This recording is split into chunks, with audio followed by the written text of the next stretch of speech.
friends, welcome to Competitive Cracker. ഞാൻ Sreekala.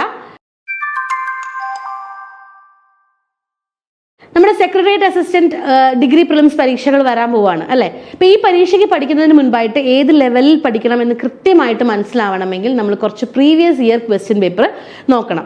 Secretariat assistant മാത്രം നോക്കിയാൽ മതിയോ? പോരാ. ഡിഗ്രി ലെവലിൽ നടന്ന എല്ലാ പരീക്ഷകളുടെയും ക്വസ്റ്റ്യൻ പേപ്പർ, പ്രത്യേകിച്ച് ഈ അടുത്ത കാലത്ത് നടന്ന എല്ലാ പരീക്ഷയുടെയും ക്വസ്റ്റ്യൻ പേപ്പറാണ് നമ്മൾ കൃത്യമായിട്ട് നോക്കേണ്ടത്. അപ്പോൾ ഇന്ന് എൻ്റെ അടുത്തുള്ളത് 6-ാം തീയതി, അതായത് ഓഗസ്റ്റ് 6, 2024 നടന്ന സെയിൽസ് അസിസ്റ്റന്റ് ഗ്രേഡ് 2-ൽ ചോദിച്ച 10 ക്വസ്റ്റ്യൻസ് ആണ് ഇന്ന് എൻ്റെ കയ്യിലുള്ളത്. ഈ ക്വസ്റ്റ്യൻ കുറച്ച് ഡിഫറെൻ്റ് ആയിരുന്നു, സാധാരണ ചോദിക്കുന്നതിൽ നിന്നുമൊക്കെ കുറച്ച് ഡിഫറെൻ്റ് ആയിട്ട് തന്നെ ചോദിച്ച ഒരു ക്വസ്റ്റ്യൻ പാറ്റേൺ ആയിരുന്നു. അപ്പോൾ നമുക്കതൊന്ന് ഡിസ്കസ് ചെയ്യാം. 10 ക്വസ്റ്റ്യൻ നമ്മൾ ഡിസ്കസ് ചെയ്യുന്നുണ്ട്. നിങ്ങൾക്കിതിൽ എത്ര മാർക്ക് കിട്ടിയെന്ന് നിങ്ങൾ ഈ വീഡിയോയുടെ അവസാനം ഒന്ന് കമൻറ്റ് ചെയ്യും. നമുക്ക് നോക്കാം എന്തെല്ലാം കാര്യങ്ങളിലാണ് നമുക്കൊരു ഷോർട്ടേജ് വരുന്നതെന്ന്. ഓക്കെ, സോ ഫസ്റ്റ് ക്വസ്റ്റ്യനിലേക്ക് പോവാം. I saw 10 dash flower vases in the shop. I saw 10 dash flower vases in the shop. Options നോക്കിക്കേ. Small antique Chinese porcelain. Option B, Chinese small antique porcelain. Option C, small porcelain Chinese antique. And option D, antique Chinese small porcelain. Okay, ഇത് ഏത് ഭാഗത്തെ question ആണെന്ന് മനസ്സിലായോ? വേറെ ഒരു ഭാഗത്തെ അല്ല, അഡ്ജക്റ്റീവ്സ്, വിശേഷണങ്ങൾ. ഓക്കെ, അഡ്ജക്റ്റീവ്സ് എന്ന് പറയുന്ന ഭാഗത്തെ ക്വസ്റ്റ്യൻ ആണ്. അതായത് നമ്മുടെ പാർട്സ് ഓഫ് സ്പീച്ചിൽ ഒരു ക്വസ്റ്റ്യൻ ആണ്. സോ അഡ്ജക്റ്റീവ്സിൽ ഒന്നിലധികം അഡ്ജക്റ്റീവ്സ് വന്നാൽ അതിനെ അറേഞ്ച് ചെയ്യുന്നതിന് ഒരു ഓർഡർ ഉണ്ട്.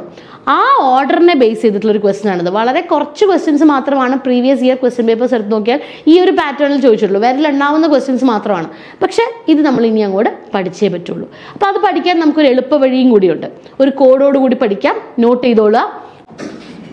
ദോഷാസ് കോംബ്. ദോഷാസ് കോംബ്. ഒന്നുമില്ല, D for determiner. Okay, D for determiner, O for opinion, okay, S for size, A for age, S for shape, C for color, and O for origin, M for material, P for purpose. ഈ ഒരു order പഠിച്ചാൽ നിങ്ങൾക്ക് ഏത് ക്വസ്റ്റ്യനും answer ചെയ്യാൻ പറ്റും. എന്താ നമ്മുടെ കോഡ്? Doshas comp. എന്താണ്? Doshas comp. So D for determiner. Determiner എന്ന് പറഞ്ഞാൽ എന്താണ്? അത് ആർട്ടിക്കിൾ ആവാം, നമ്പർ ആവാം, അല്ലെ? പലതരം ഡിറ്റർമിനേഴ്സ് ഉണ്ട്. ഇതിലെന്തെങ്കിലും ഒരു എ എന്ന് പറയുന്നത്, നമ്പർ, ക്വാണ്ടിഫയേഴ്സ്, ഇതെല്ലാമാണ് നമ്മുടെ ഡിറ്റർമിനേഴ്സ് എന്ന് പറയുന്നത്. സോ ഡിറ്റർമിനേഴ്സ് എന്ന് പറഞ്ഞാൽ ആർട്ടിക്കിൾ ആവാം, നമ്പർ ആവാം, ബേസിക്കലി ഇതൊക്കെയാണ് ചോദിക്കാറ്. ഓ എന്ന് പറഞ്ഞാൽ ഒപ്പീനിയൻ. ഇപ്പം നമ്മൾ പറയില്ല അടിപൊളി, സൂപ്പർ എന്നൊക്കെ പറയില്ലേ, അങ്ങനെയുള്ള അഭിപ്രായങ്ങൾ. അടുത്തത് അതാണ് വേണ്ടത്. രണ്ടാമത് വേണ്ടത് സൈസ്. ലാർജ് എന്നോ സ്മോൾ എന്നോ അല്ലെങ്കിൽ അങ്ങനെ എന്തെങ്കിലും രീതിയിൽ നമ്മൾ സൈസ് പറയുന്നുണ്ടാവും. അതായിരിക്കണം മൂന്നാമതായിട്ട് നമ്മൾ ഉപയോഗിക്കേണ്ട അഡ്ജക്റ്റീവ്. എ എന്ന് പറഞ്ഞാൽ ഏജ്, അതിൻ്റെ പ്രായവുമായി ബന്ധപ്പെട്ട എന്തെങ്കിലും ക്രൈറ്റീരിയാസ് ഉണ്ടെങ്കിൽ അത്. വീണ്ടും എസ് എന്ന് പറഞ്ഞാൽ ഷേപ്പ്. എസ് എന്ന് പറഞ്ഞാൽ ഷേപ്പ്. അടുത്തത് സി, കളർ. ഓ എന്താണ്? ഒറിജിൻ. ഇപ്പം ഇന്ത്യൻ ഒറിജിൻ ആണോ അല്ലെങ്കിൽ വേറെ ഏതെങ്കിലും നാട്ടിൽ നിന്നുള്ളതാണോ? അപ്പം ആ ഒ എന്ന് പറഞ്ഞാൽ ഒറിജിൻ ആണ്. എം എന്ന് പറഞ്ഞാൽ എന്താണ്? മെറ്റീരിയൽ ആണ്. Okay, material. And finally P, purpose, എന്തിനു വേണ്ടിയിട്ട്. ഓക്കെ, സോ ഈ കോഡ് ഒന്നും കൂടി നോക്കി പറഞ്ഞേ. Doshas comp. ഓർഡർ ഓഫ് അഡ്ജക്റ്റീവ്സിൽ നിങ്ങൾ പഠിക്കേണ്ട സാധനമാണ് ദോഷാസ് കോംബ്.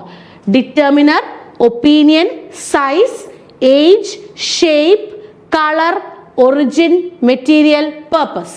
ഇനി നമുക്ക് ക്വസ്റ്റ്യനിലേക്ക് തിരിച്ചു വരാം. ഐ സോ 10, അത് ഡിറ്റർമിനർ ആണ്, അത് ഓൾറെഡി അവിടെ ഉണ്ട്. അടുത്തതായിട്ട് വേണ്ടത് എന്താണ്? ഓ, ഒപ്പീനിയൻ. ഒപ്പീനിയൻ എന്തെങ്കിലും ഉണ്ടോ?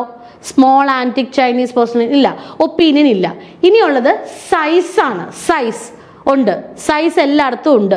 യെസ്, സ്മോൾ ആണ് ഇവിടെ പറഞ്ഞിരിക്കുന്നത്. അപ്പൊ അതായിരിക്കണം അടുത്തത് വരുന്നത്. സോ ബിയും അല്ല ഡിയും അല്ല എന്ന് നമുക്ക് ഉറപ്പാണ്. കാരണം തന്നിരിക്കുന്ന അഡ്ജക്റ്റീവ്സിൽ ആദ്യം വരേണ്ടത് സ്മോൾ ആണ്. സോ സ്മോൾ എടുത്തു. അപ്പൊ എയോ സിയോ ആണ് നമ്മുടെ ഉത്തരം. ഇനി നോക്കിക്കേ, എ ആന്റിക്, ഏജ് അല്ലേ? എ എന്താണ്? ഏജ്. ആന്റിക് എന്ന് പറയുന്നത് ഏജുമായി ബന്ധപ്പെട്ടതല്ലേ? തീർച്ചയായിട്ടും അതെ. സോ അടുത്തതായിട്ട് വരേണ്ടത് ആന്റിക് ആണ്. Answer is option A. ബാക്കി കറക്റ്റ് ആണോ നമുക്ക് നോക്കാം അല്ലെ. അപ്പൊ ഏജുമായി ബന്ധപ്പെട്ട് ആന്റിക് വന്നു. ഷേപ്പുമായി ബന്ധപ്പെട്ട് എന്തെങ്കിലും ഉണ്ടോ? ഇല്ല. അപ്പൊ അത് കഴിഞ്ഞു.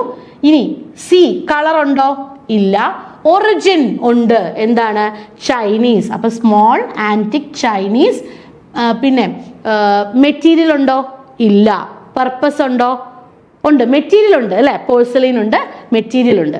So answer is option A. അപ്പൊ മറക്കരുത്, ഓർഡർ ഓഫ് അഡ്ജക്റ്റീവ്സ് ഇനി അങ്ങോട്ട് നമ്മൾ ഇങ്ങനെയുള്ള ക്വസ്റ്റ്യൻസ് ഒക്കെ തീർച്ചയായിട്ടും റെഫർ ചെയ്യേണ്ടതാണ്. ഓർഡർ ഓഫ് അഡ്ജക്റ്റീവ്സ് പഠിക്കുമ്പോൾ ദോഷാസ് കോംബ് മറക്കോ? ഇല്ല. അടുത്തത് നമുക്ക് നോക്കാം. Looks like it dash rain. Looks like it dash rain. കണ്ടിട്ട് മഴ പെയ്യുമെന്നാണ് തോന്നുന്നത് അല്ലെ. ഈ മഴയുടെ വെയിലിന്റെ കാര്യത്തിൽ നമുക്ക് എന്തായാലും പെയ്യുമെന്നോ പെയ്തേ തീരുമെന്നോ വാശി പിടിക്കാൻ പറ്റില്ല, നമ്മുടെ കയ്യിലുള്ള കാര്യമല്ല.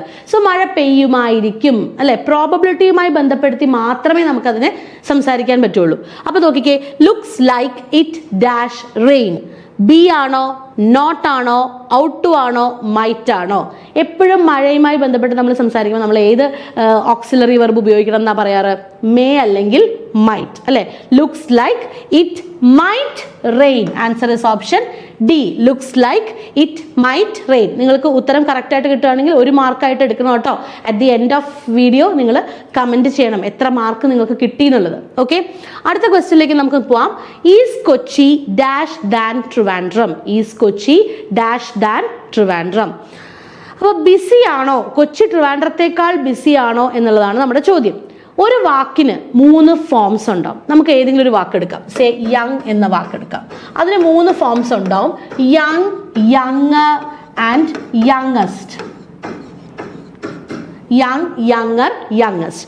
യങ് എന്ന് പറയുന്നത് പോസിറ്റീവ് ഫോം എന്നാണ് അതിന്റെ പറയാ, ബേസ് വേർഡ്. യങ്ങർ എന്ന് പറഞ്ഞാൽ കമ്പാരിറ്റീവ്, അതായത് സെക്കൻഡ്. ഓക്കെ, യങ്ങസ്റ്റ് എന്ന് പറഞ്ഞാൽ സൂപ്പർലേറ്റീവ്, അതായത് യങ്, യങ്ങർ, യങ്ങസ്റ്റ്. ഏറ്റവും യങ് ആയതാണ് തേർഡ് ഫോം അല്ലെങ്കിൽ സൂപ്പർലേറ്റീവിന്റെ കൂടെ ഉപയോഗിക്കുക. Tall, taller, tallest. അങ്ങനെയാണ് ടോളിന് വരിക. ഓരോ വാക്കും അതുപോലെ തന്നെയാണ്. Smart, smarter, smartest. Okay, short, shorter, shortest. അപ്പൊ ഇവിടെ ഏത് വാക്ക് ഉപയോഗിക്കാൻ പറ്റും? സോ ഈ 3 വാക്കിൽ മറ്റൊരു പ്രധാനപ്പെട്ട പോയിന്റ് നമ്മൾ പഠിക്കാനുള്ളത്, കമ്പാരിറ്റീവ് ഫോം ആണെങ്കിൽ ദാൻ ഉപയോഗിക്കണം. Okay, younger than, shorter than, smarter than, faster than. Okay, ഇനി അങ്ങനെ അല്ലാത്ത കുറച്ച് വാക്കുണ്ട്. ഇപ്പൊ ബ്യൂട്ടിഫുൾ എന്ന വാക്കിന്റെ കൂടെ നിങ്ങൾക്ക് എന്ത് ഉപയോഗിക്കാൻ പറ്റും? ബ്യൂട്ടിഫുള്ളർ, ബ്യൂട്ടിഫുള്ളസ്റ്റ് എന്നൊക്കെ പറയാൻ പറ്റുമോ? പറ്റില്ല. അപ്പൊ നമ്മൾ അവിടെ ഉപയോഗിക്കുന്നത് more beautiful, more beautiful than. കേട്ടോ, ഇപ്പൊ കമ്പാരിറ്റീവിൽ നമ്മൾ മോർ ഉപയോഗിക്കുകയാണെങ്കിൽ സൂപ്പർലേറ്റീവിൽ എന്ത് ഉപയോഗിക്കണം? മോസ്റ്റ് ഉപയോഗിക്കണം. Most beautiful. Okay, most beautiful. Okay, അപ്പോൾ യങ്, യങ്ങർ, യങ്ങസ്റ്റ്. യങ്ങർ എന്ന് പറയുന്ന കമ്പാരിറ്റീവ് ആണ്. കമ്പാരിറ്റീവിന്റെ കൂടെ നമ്മൾ എന്ത് ഉപയോഗിക്കണം? ദാൻ ഉപയോഗിക്കണം. സൂപ്പർലേറ്റീവിന് മുൻപായിട്ട് നമ്മൾ ദ ഉപയോഗിക്കണം. The youngest, the smartest, the sharpest. കണ്ടോ? ഇനി നമുക്ക് ചോദ്യത്തിലേക്ക് തിരിച്ചു വരാം. ചോദ്യത്തിൽ എന്താ ഉള്ളത്? ദാൻ ആണുള്ളത്. സോ ഡെഫിനറ്റ്ലി അത് കമ്പാരിറ്റീവ് ഫോം ആയിരിക്കണം, അല്ലെങ്കിൽ സെക്കൻഡ് ഫോം ആയിരിക്കണം. വേണ്ടേ? അപ്പം ER തന്നെ വരണം. അപ്പൊ ഏതാണ് വരിക എന്ന് നമുക്ക് നോക്കാം. ഇതെന്തായാലും വരില്ല, ER അല്ല. ഇനി മോർ ബിസി ഉണ്ട്, മോർ ബിസിയർ ഉണ്ട്, മോസ്റ്റ് ബിസിയർ ഉണ്ട്. മോസ്റ്റ് എന്ന് പറഞ്ഞാൽ നമ്മൾ സൂപ്പർലേറ്റീവിൽ ഉപയോഗിക്കുന്നതാണ്. ബിസിയർ എന്ന് പറയുന്നത് കമ്പാരിറ്റീവിൽ ഉപയോഗിക്കുന്നതാണ്. ഇത് രണ്ടും കൂടി ഒരുമിച്ച് ഉപയോഗിക്കാൻ പറ്റില്ല. സോ ഇതും അല്ല. ഓക്കെ, ഇനി വരുന്നത് മോർ ബിസിയർ ഉണ്ട്, മോർ ബിസി ഉണ്ട്. നോക്കിക്കേ, ബിസിയർ എന്ന് പറഞ്ഞാൽ നമുക്കൊന്ന് ഓക്കെ ഫൈൻ. ഈ മോറും ബിസിയറും രണ്ടും കൂടി നമ്മൾ എപ്പോഴെങ്കിലും ഉപയോഗിക്കുമോ? ഇല്ല. അപ്പോ അതും ഉത്തരവല്ല. So answer is option C. Is Kochi more busy than Trivandrum. Okay, ഇങ്ങനെയുള്ള ടോപ്പിക്കിൽ നിന്ന് മറ്റൊരു ചോദ്യം ചോദിക്കുന്ന ഒരു ഫുൾ സെന്റൻസ് വന്നിട്ട് കൺവേർട്ട് ചെയ്യാൻ പറയാറുണ്ട്, ട്രാൻസ്ഫോം ചെയ്യാൻ പറയാറുണ്ട്. അപ്പൊ അങ്ങനെയുള്ള ക്വസ്റ്റ്യൻസ് നമ്മൾ ചെയ്ത് നോക്കി പ്രാക്ടീസ് ചെയ്യണം. ഓക്കെ, ഇനി അടുത്ത ക്വസ്റ്റ്യനിലേക്ക് നമുക്ക് പോവാം. He enjoys swimming and dash. He enjoys swimming and dash. അപ്പോൾ സ്വിമ്മിങ് ആൻഡ് ഡാഷ്, ഇവിടെ നമ്മൾ ഓർത്തിരിക്കേണ്ട ഒരു വാക്കാണ് എൻജോയ്. ഓക്കെ, ഇങ്ങനെയുള്ള കുറച്ച് വാക്കുകളുണ്ട്. Enjoy, love, like, dislike, hate, start, stop, remember, suggest. ഇങ്ങനെയുള്ള വാക്കുകളുടെ കൂടെ എപ്പോഴും നമ്മൾ ING form of the verb use ചെയ്യണം. അതൊരു അഡീഷണൽ ഇൻഫർമേഷൻ ആണ്. നിങ്ങളത് എഴുതി വെക്കുകയോ എവിടെയെങ്കിലും കാര്യമായിട്ട് നോട്ട് ചെയ്യുക. അതൊക്കെ ഇപ്പം അത്യാവശ്യം ചോദിച്ചു വരുന്ന ഒരു പാറ്റേൺ ആണ്. എന്തൊക്കെയായിരുന്നു? Love, like, hate, dislike, start, stop, remember, suggest. ഇങ്ങനെ കുറേ വാക്കുകളുണ്ട്. പ്രധാനമായിട്ടും ചോദിക്കുന്ന വാക്കുകളാണ് ഞാൻ പറഞ്ഞത്. For example, I remember singing, I suggest studying, പിന്നെന്താ ഐ സ്റ്റോപ്പ് ഡാൻസിങ്. മനസ്സിലായോ? സോ അങ്ങനെയുള്ള വാക്കുകളുടെ കൂടെ ING form of the verb use ചെയ്യണം. അപ്പോൾ അതുകൊണ്ടാണ് ഇവിടെ സ്വിമ്മിങ് വന്നിരിക്കുന്നത്. സ്വിമ്മിങ് വന്നു, പിന്നെ അതിൻ്റെയോടൊപ്പം തന്നെ രണ്ട് ഫോമും ഒരേ എൻജോയ്ക്കാണ് ഈ രണ്ട് വെർബും ബാധകം. അപ്പോൾ സ്വിമ്മിങ്ങിൻ്റെ കൂടെ എന്ത് വരണം? ഓഫ് കോഴ്സ് റണ്ണിങ് വരണം, അല്ലേ? He enjoys swimming and running. He enjoys swimming and running. Okay, answer is option B. അടുത്ത ക്വസ്റ്റ്യനിലേക്ക് നമുക്ക് പോവാം. Had I known I dash it differently. Had I known I dash it differently. നമുക്ക് ഈ if close നമുക്ക് 3 ടൈപ്പിൽ നമ്മൾ പഠിക്കുന്നുണ്ട്. കൃത്യമായിട്ട് ആ 3 ടൈപ്പ് വന്നാൽ നമ്മൾ എങ്ങനെ വേണമെങ്കിലും ഉത്തരം പറയും. പക്ഷെ ഇങ്ങനെ ചോദിച്ചാലും ഇത് ഇഫ് ക്ലോസിലെ ചോദ്യമാണ് എന്ന് നമുക്ക് മനസ്സിലാവണം. ഏത് ടൈപ്പാണ് ഇഫ് ക്ലോസ് എന്ന് പറഞ്ഞാൽ, ഏത് ടൈപ്പാണെന്നാണ് അടുത്ത ചോദ്യം. ഹാഡ് ഐ നോൺ എന്ന് പറഞ്ഞാൽ എനിക്ക് ഈ സെന്റൻസിനെ എങ്ങനെ എഴുതാം? ഇഫ് ഐ ഹാഡ് നോൺ എന്ന് എഴുതാം. എഴുതിക്കൂടെ? ഇഫ് ഐ ഹാഡ് നോൺ എന്ന് എഴുതാം. അങ്ങനെയാണ് എങ്കിൽ ഇത് ടൈപ്പ് 3 ആണ്. ഇഫ് ഐ ഹാഡ് നോൺ എന്ന് പറയുമ്പോൾ അത് ടൈപ്പ് 3 ആണ്. സോ ടൈപ്പ് 3 എന്ന് പറഞ്ഞാൽ ഇവിടെ നമുക്ക് ഹാഡ് പ്ലസ് V3 വന്നാൽ മെയിൻ ക്ലോസിൽ എന്ത് വരണം? വുഡ് അല്ലെങ്കിൽ കുഡോ ഷുഡോ എന്താണോ, വുഡ് അല്ലെങ്കിൽ കുഡ് അല്ലെങ്കിൽ ഷുഡ് അല്ലെങ്കിൽ മൈറ്റ് എന്തെങ്കിലും ഒരു സാധനം plus have plus V3. Okay, would അല്ലെങ്കിൽ ഷുഡ് അല്ലെങ്കിൽ could plus have plus V3 form വരണം ടൈപ്പ് 3യിൽ. അപ്പൊ ഹാഡ് ഐ നോൺ വന്നാൽ അത് ടൈപ്പ് 3 ആണെന്ന് തന്നെ നിങ്ങൾ മനസ്സിലാക്കണം. സോ ഇവിടെ ടൈപ്പ് 3 ആയിട്ട് വരുന്നത് എന്താണ്? ഇതല്ല, ഇവിടെ വുഡ് ഇല്ല. So answer is option C, would have done. Clear ആണോ? Would have done. ഇതാണ് നമ്മളുടെ ഉത്തരം. ഇനി അടുത്തത്, she is so rich she stayed in a dash of rooms in the hotel. ഇപ്പം നമ്മൾ സിനോണിംസും ആന്റോണിംസും പഠിക്കുന്നത് പോലെ തന്നെ പ്രാധാന്യത്തോടു കൂടി പഠിക്കേണ്ടതാണ്. കളക്റ്റീവ് നൗൺസും അതുപോലെ തന്നെ ഇഡിയംസും ഒക്കെ നല്ല രീതിയിൽ ചോദിക്കുന്നുണ്ട്.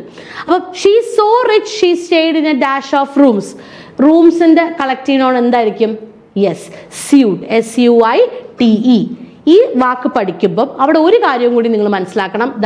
SUIT എന്നൊരു വാക്കും കൂടി ഉണ്ട്. അതെന്താ? അത് SUIT ഉണ്ട്, SUITE ഉണ്ട്. എന്താ അത്? SUITE means suite of rooms. റൂമുമായി ബന്ധപ്പെട്ടാണ് നമ്മൾ SUITE ഉപയോഗിച്ചിരിക്കുന്നത്. പക്ഷെ SUIT എന്താണ്? നമ്മൾ ധരിക്കുന്ന സ്യൂട്ടില്ലേ, അതാണ് സാധനം. ഓക്കെ, അപ്പം കൺഫ്യൂസിങ് ആയിട്ടുള്ള വേർഡ്സും പഠിക്കണം.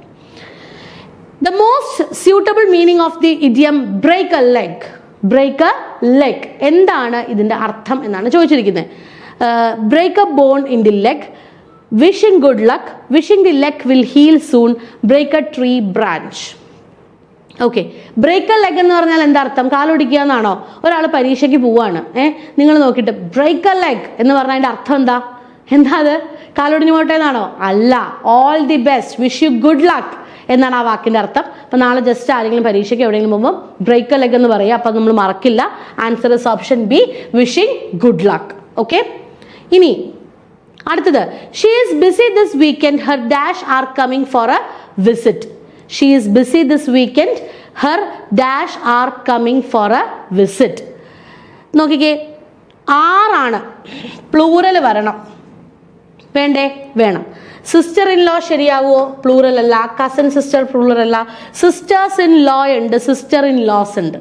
ഇതെപ്പോഴും ചോദിക്കുന്നതാണ്. എത്ര ചോദിച്ചാലും വീണ്ടും വീണ്ടും ചോദിക്കുന്ന ഒരു ക്വസ്റ്റ്യൻ ആണ്. സിസ്റ്റർ ഇൻ ലോസ് അല്ല, സിസ്റ്റേഴ്സ് ഇൻ ലോ ആണ്. Sisters in law, mothers in law, fathers in law, അങ്ങനെയാണ് വരിക കേട്ടോ. സോ ആ ഒരു സിസ്റ്റർ, മദർ, ഫാദർ ആ വേർഡിന്റെ കൂടെയാണ് നിങ്ങൾ എസ് ആഡ് ചെയ്യേണ്ടത്. So sisters in law, she is busy this weekend, her sisters in law R BC, R coming for a visit. Okay, അപ്പം ഇങ്ങനെയുള്ളൊരു ക്വസ്റ്റ്യൻ. അടുത്ത ക്വസ്റ്റ്യനിലേക്ക് നമുക്ക് നോക്കാം. The super stars visit was A dash moment for the institution. സ്ഥാപനത്തിലേക്ക് ഒരു super star വന്നു അല്ലെ, അപ്പൊ അദ്ദേഹത്തിന്റെ വിസിറ്റ് ഒരു എന്ത് മൊമെന്റ് ആയിരുന്നു എന്നാണ് ചോദിച്ചിരിക്കുന്നത്. ഹിസ്റ്റോറിക്കൽ ആണോ, ഹിസ്റ്ററി ആണോ, ഹിസ്റ്റോറിക് ആണോ, ഹിസ്ട്രിയോണിക് ആണോ? ഇതാണ് നമ്മുടെ ചോദ്യം. ഹിസ്റ്ററി അല്ല എന്നുള്ളത് നമുക്ക് അറിയാം. അല്ലേ? ഇനി ഹിസ്റ്റോറിക്കൽ ആണോ ഹിസ്റ്റോറിക് ആണോ, ഒരുപാട് കുട്ടികളെ കൺഫ്യൂസ് ചെയ്യിച്ച ഒരു ക്വസ്റ്റ്യൻ ആണ്. ഇപ്പം ഈ ഒരു എന്താ പറയുക, ക്വസ്റ്റ്യൻ പേപ്പറിൻ്റെ ഗ്രഡേഷൻ നോക്കുവാണെങ്കിൽ ഗ്രാമറും ചോദിച്ചിട്ടുണ്ട്, നോൺ ഗ്രാമറും ചോദിച്ചിട്ടുണ്ട്. ഗ്രാമർ ആണെങ്കിൽ പോലും ആ ഓർഡർ ഓഫ് അഡ്ജക്റ്റീവ്സ് അത്യാവശ്യം ഒരു ട്രിക്കി ക്വസ്റ്റ്യൻ ആണ്. വൊക്കാബുലറിയിലാണെങ്കിൽ ഇതൊരു ട്രിക്കി ക്വസ്റ്റ്യൻ ആണ്. 10 മാർക്കിൻ്റെ ക്വസ്റ്റ്യനിൽ എങ്ങനെ നോക്കിയാലും ഒരു 8 മാർക്കോളം നമുക്ക്, അല്ലെങ്കിൽ 7 മാർക്കോളം നമുക്ക് സ്കോർ ചെയ്യാം. എങ്ങനെ സ്കോർ ചെയ്യാം? കൃത്യമായിട്ട് പഠിച്ച് ക്വസ്റ്റ്യൻസ് ചെയ്ത് ശീലമുള്ള ഒരാൾക്ക് സ്കോർ ചെയ്യാം. അപ്പോഴും 2 ക്വസ്റ്റ്യൻ നമ്മൾ അവിടെ ഒരു പരിധി വരെയെങ്കിലും കുട്ടികൾ കൺഫ്യൂസ്ഡ് ആവാറുണ്ട്. സെക്രട്ടേറിയറ്റ് അസിസ്റ്റന്റ് ആയിക്കോട്ടെ, SI ആയിക്കോട്ടെ, ഡിഗ്രി പ്രിലിംസ് പരീക്ഷയെ സംബന്ധിച്ചിടത്തോളം ഏറ്റവും മാർക്ക് സ്കോറിംഗ് ആയിട്ടൊരു വിഷയമാണ് ഇംഗ്ലീഷ്. കാരണം അവിടെ 50 മാർക്കിന് നമുക്ക് 20 മാർക്ക് ഇംഗ്ലീഷ് ഉണ്ട്, 20 മാർക്ക് മാത്സ് ഉണ്ട്, 10 മാർക്ക് മലയാളം ഉണ്ട്. ബാക്കി 50 മാർക്കിലേക്ക് നിങ്ങൾക്ക് കോൺസെൻട്രേറ്റ് ചെയ്യുന്നതിനോടൊപ്പം അല്ലെങ്കിൽ ഡെയിലി ബേസിസിൽ നിങ്ങൾ ഈ 3 സബ്ജക്റ്റ് നിങ്ങളുടെ പഠനത്തിൽ ഇൻക്ലൂഡ് ചെയ്താൽ തീർച്ചയായിട്ടും കട്ട് ഓഫിലേക്കുള്ള നിങ്ങളുടെ ദൂരം ഉറപ്പായിട്ടും കുറയും. ആ ഒരു കാര്യം നിങ്ങൾ ആദ്യം മനസ്സിലാക്കണം. നിങ്ങളുടെ പഠനത്തിൽ എന്നും ഇംഗ്ലീഷും മലയാളവും മാത്സും ഇൻക്ലൂഡ് ചെയ്യുക. അത് വളരെ ഇമ്പോർട്ടൻ്റ് ആയിട്ടുള്ളൊരു പഠന സ്ട്രാറ്റജിയാണ്. അതോടൊപ്പം തന്നെ മറ്റൊരു കാര്യം എന്ന് പറയുന്നത്, സെക്രട്ടേറിയറ്റ് അസിസ്റ്റന്റ് സിലബസ് നിങ്ങൾ കണ്ടുണ്ടോ? ഈ സിലബസിൽ പേപ്പർ 1 പേപ്പർ 2 ഉണ്ട്. പേപ്പർ 1-ൽ അപ്പോഴും ഇംഗ്ലീഷ് 13 മാർക്കിനുണ്ട് ഇല്ലേ?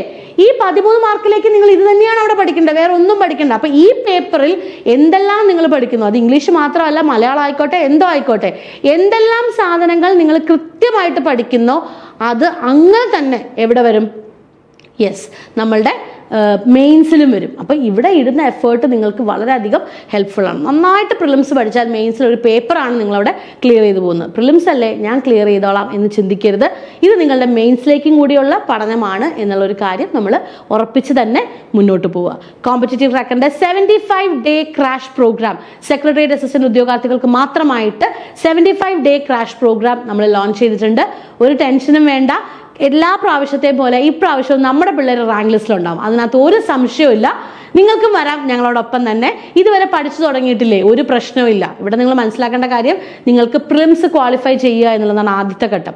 അത് ചെയ്യാൻ ഇനിയും നിങ്ങളുടെ കയ്യിൽ സമയമുണ്ട്. ഈ 75 ദിവസം ധാരാളമാണ് ഇനിയുള്ള പരീക്ഷയ്ക്ക് നിങ്ങൾക്ക് ക്ലിയർ ചെയ്യാനായിട്ട്. സോ ഒരു ടെൻഷനും വേണ്ട, ഇങ്ങ് പോന്നോളൂ, നമുക്ക് ഒരുമിച്ച് പഠിക്കാം, നേടാം. റിസൾട്ടാണ് നമ്മുടെ ഏറ്റവും പ്രധാനപ്പെട്ട ലക്ഷ്യം. ആ ഒരു റിസൾട്ടിനെ ഫോക്കസ് ചെയ്തിട്ടുള്ള നമ്മുടെ ക്രാഷ് ബാച്ച് ആണ് ഞങ്ങൾ ആരംഭിച്ചിരിക്കുന്നത്. കൃത്യമായിട്ടുള്ള റെക്കോർഡഡ് ക്ലാസ്സസ്, സിലബസിനെ ബേസ് ചെയ്തിട്ടുള്ള റെക്കോർഡഡ് ക്ലാസ്സസ്. നിങ്ങൾ ഇപ്പോൾ പെർട്ടിക്കുലർ ഏതൊരു ഭാഗത്ത് വീക്കാണെങ്കിലും നിങ്ങൾക്ക് റെക്കോർഡഡ് ക്ലാസ്സസ് കണ്ട് നിങ്ങളുടെ ആ ഒരു വീക്കായിട്ടുള്ള ഭാഗം കൃത്യമായി സ്ട്രോങ് ആക്കി നോട്ട് എഴുതി പഠിക്കാം. അതോടൊപ്പം തന്നെ ടൈം ടേബിൾ, കൃത്യമായിട്ടുള്ളൊരു ടൈം ടേബിൾ, എക്സ്പീരിയൻസ്ഡ് ആയിട്ടുള്ള റാങ്ക് ഹോൾഡേഴ്സ് ആയിട്ടുള്ള മെൻറ്റേഴ്സിൻ്റെ മെൻറ്റർഷിപ്പിൽ പ്രിപ്പയർ ചെയ്യുന്ന ടൈം ടേബിൾ ആയിരിക്കും നിങ്ങളിലേക്ക് എത്തുന്നത്.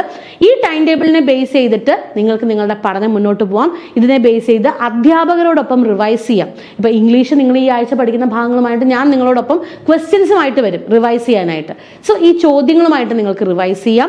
അങ്ങനെ ഒരുപാട് കാര്യങ്ങൾ, എക്സാംസ് എഴുതാം, മോഡൽ എക്സാംസ് എഴുതാം, പുതിയ ടൈപ്പ് ഓഫ് ക്വസ്റ്റ്യൻസ് പരിചയപ്പെടാം. അങ്ങനെ എല്ലാ കാര്യങ്ങളും, ഡെയിലി വർക്കൗട്ടുകൾ, നിങ്ങൾ വർക്ക് ചെയ്യുന്നവരായിക്കോട്ടെ, എന്തോ ആയിക്കോട്ടെ, നിങ്ങളുടെ വീടുകളിലിരുന്ന് കംഫർട്ട് സോണിലിരുന്ന് കൃത്യമായിട്ട് പഠിക്കാവുന്നതാണ്. അപ്പോൾ ഒരു ടെൻഷനും വേണ്ട, ഇങ്ങ് പോന്നോളാം. സെക്രട്ടേറിയറ്റ് അസിസ്റ്റന്റ് അത് നിങ്ങൾക്കുള്ളതാണ്. ഓക്കെ, നമ്മുടെ പുതിയ ബാച്ചിനെ കുറിച്ചുള്ള കൂടുതൽ വിവരങ്ങൾ അറിയാനായിട്ട് നമ്മുടെ ബോർഡ് നമ്പറിൽ കോൺടാക്ട് ചെയ്യാം. ബോർഡ് നമ്പർ ഇതാണ് 8590202323. നമുക്ക് നമ്മുടെ ഉത്തരത്തിലേക്ക് വരാം. The superstars visit was a dash moment for the institution. ഇതിനകത്ത് ഓപ്ഷൻ ഡി ഹിസ്ട്രിയോണിക് എന്ന വാക്കിന്റെ അർത്ഥം എന്താണ്? ഇപ്പൊ നമ്മൾ ചിലരെ കളിയാക്കി പറയും, എന്തൊരു ഹിസ്ട്രിയോണിക് പെർഫോമൻസ് ആടേ എന്ന് ചോദിച്ചാൽ അതൊരു മെലോ ഡ്രാമ പോലെ, ഒരു ആവശ്യമില്ലാതെ ചിലപ്പം അട്രാക്ഷൻ സീക്ക് ചെയ്യാനായിരിക്കാം, അല്ലെങ്കിൽ എന്തെങ്കിലും തിയേറ്റർ അഭിനയത്തിന്റെ ഭാഗമായിട്ട് ഭയങ്കര ഡ്രമാറ്റിക് ആവുക. അതാണ് ഹിസ്ട്രിയോണിക് എന്ന വാക്കിന്റെ അർത്ഥം. അപ്പൊ അതും ഇതുമായിട്ട് ബന്ധമില്ല. സോ അതും നമ്മൾ വെട്ടി. ഇനി നമുക്ക് കിടക്കുന്നത് ഓപ്ഷൻ എയും സിയും ആണ്. ഹിസ്റ്റോറിക്കലും ഹിസ്റ്റോറിക്കും രണ്ടും കേൾക്കുമ്പോൾ ഒരേപോലെ ഉണ്ട് അല്ലേ? ഇതിൽ ഏതാണ് ഉത്തരം? ഉത്തരം ഓപ്ഷൻ സി ആണ്. ഹിസ്റ്റോറിക് എന്ന് പറഞ്ഞാൽ ആ ഒരു ഇൻസ്റ്റിറ്റ്യൂഷന്റെ ചരിത്രത്തിൽ ഒരു വലിയ കാര്യം. ഇപ്പൊ ഈ ഹിസ്റ്റോറിക്കൽ എന്നുള്ളത് നിങ്ങൾ എവിടെയാണ് യൂസ് ചെയ്യുക? ഹിസ്റ്റോറിക്കൽ എന്ന് പറയുന്നത് നമ്മൾ യൂസ് ചെയ്യുന്ന പ്രധാനമായിട്ടും ഏർലിയർ പീരീഡ് ഓഫ് ഹിസ്റ്ററിയുമായി ബന്ധപ്പെട്ട് സംസാരിക്കുമ്പോഴാണ് നമ്മൾ ഹിസ്റ്റോറിക്കലായിട്ട് യൂസ് ചെയ്യുക. ഇപ്പോൾ പാനിപ്പത്ത് യുദ്ധം അങ്ങനെയുള്ള കാര്യങ്ങളൊക്കെ സംസാരിക്കുമ്പോൾ നമുക്കതിനെ ഹിസ്റ്റോറിക്കൽ എന്നുള്ള വാക്കുമായിട്ട് നമുക്ക് ബന്ധപ്പെടുത്താം. പക്ഷേ ഹിസ്റ്റോറിക് എന്ന് പറയുമ്പോൾ ആ ഒരു ഇൻസ്റ്റിറ്റ്യൂഷൻ്റെ ഹിസ്റ്ററിയുമായിട്ട്, അല്ലെങ്കിൽ അവരുടെ ചരിത്രത്തിൽ ഏറ്റവും സുപ്രധാനമായിട്ടുള്ളൊരു നിമിഷമായിരുന്നു സൂപ്പർ സ്റ്റാറിൻ്റെ visit. So answer is option C, historic. കണ്ടോ? അപ്പോൾ അത്യാവശ്യം ഡിഫറെൻ്റ് ആയിട്ടൊരു ക്വസ്റ്റ്യൻ പാറ്റേൺ ആയിരുന്നു ഈ ഒരു എക്സാമിൽ ചോദിച്ചിരുന്നത്. വളരെ റീസെൻ്റ് ആയിട്ട്, അതായത് ഓഗസ്റ്റ് 6 2024 നടന്നൊരു എക്സാമിൻ്റെ ക്വസ്റ്റ്യൻ പേപ്പറാണ്. എത്ര മാർക്ക് കിട്ടി എന്ന് നിങ്ങളൊന്ന് കമൻറ്റ് ചെയ്യുക. നമുക്ക് എല്ലാവരുടെയും മാർക്കൊക്കെ അറിയാം അല്ലേ? ഓക്കെ, അപ്പോൾ നന്നായിട്ട് പഠിക്കുക. ഇനി 75 ദിവസമേ ഉള്ളൂ എന്നല്ല, 75 ദിവസം നിങ്ങളുടെ കയ്യിലുണ്ട്. ഇതുവരെ ഒന്നും ചെയ്തു തുടങ്ങിയില്ലെങ്കിലും ഇനിയും സമയമുണ്ട്, ഉറപ്പായിട്ടും സമയമുണ്ട്. PSC ചരിത്രത്തിൽ ഒരുപാട് നാളായി പഠിച്ചവർക്ക് മാത്രമല്ല, ആദ്യമായി പഠിച്ചവർ പോലും 1ാം റാങ്കിൽ വന്ന് എത്രയോ എക്സാംസ് ഉണ്ട്. നമ്മൾ എന്ത് പഠിക്കുന്നു, എങ്ങനെ പഠിക്കുന്നു എന്നുള്ളതിൽ തന്നെയാണ് കാര്യമുള്ളത്. സോ ഇതുവരെ പഠിച്ചു തുടങ്ങിയില്ലേ, നോ വറീസ്, ഇങ്ങ് പോകുന്നുള്ള കോമ്പറ്റേറ്റീവ് ക്രാക്കറിന്റെ സെക്രട്ടറി അസിസ്റ്റന്റ് ഫ്രീ ഗ്രൂപ്പിന്റെ ലിങ്ക് ഇവിടെ കൊടുത്തിട്ടുണ്ട്, നിങ്ങൾക്ക് ജോയിൻ ചെയ്യാവുന്നതാണ്. ചാനൽ ആദ്യമായിട്ടാണ് കാണുന്നതെങ്കിൽ നിങ്ങൾക്ക് തീർച്ചയായിട്ടും സബ്സ്ക്രൈബ് ചെയ്യാം. അതോടൊപ്പം തന്നെ എൻക്വയറി ഫോം, നിങ്ങൾക്ക് ഈ കോഴ്സിനെ കുറിച്ച് കൂടുതൽ അറിയണമെങ്കിൽ എൻക്വയറി ഫോം കൊടുത്തിട്ടുണ്ട്, നിങ്ങൾക്കത് പിൻ ചെയ്യാവുന്നതാണ്. ഒപ്പം ഇംഗ്ലീഷിലുള്ള നിങ്ങളുടെ പഠനം കുറച്ചും കൂടി ഉഷാറായിട്ട് ഡെയിലി വർക്കൗട്ട് ബേസ് ചെയ്ത് പോകണമെന്നുണ്ട് എങ്കിൽ നമ്മുടെ ഇംഗ്ലീഷിൻ്റെ ഒരു ഫ്രീ ടെലഗ്രാം ചാനലുണ്ട്, എൻ്റെ നേതൃത്വത്തിൽ തന്നെയാണ് അത് മുന്നോട്ട് പോകുന്നത്. സോ ആ ഒരു ചാനലിലേക്ക് നിങ്ങൾക്ക് ജോയിൻ ചെയ്യാനുള്ള ലിങ്കും കൊടുത്തിട്ടുണ്ട്. സോ നമുക്ക് വീണ്ടും കാണാം മറ്റൊരു വീഡിയോയിൽ. Thank you.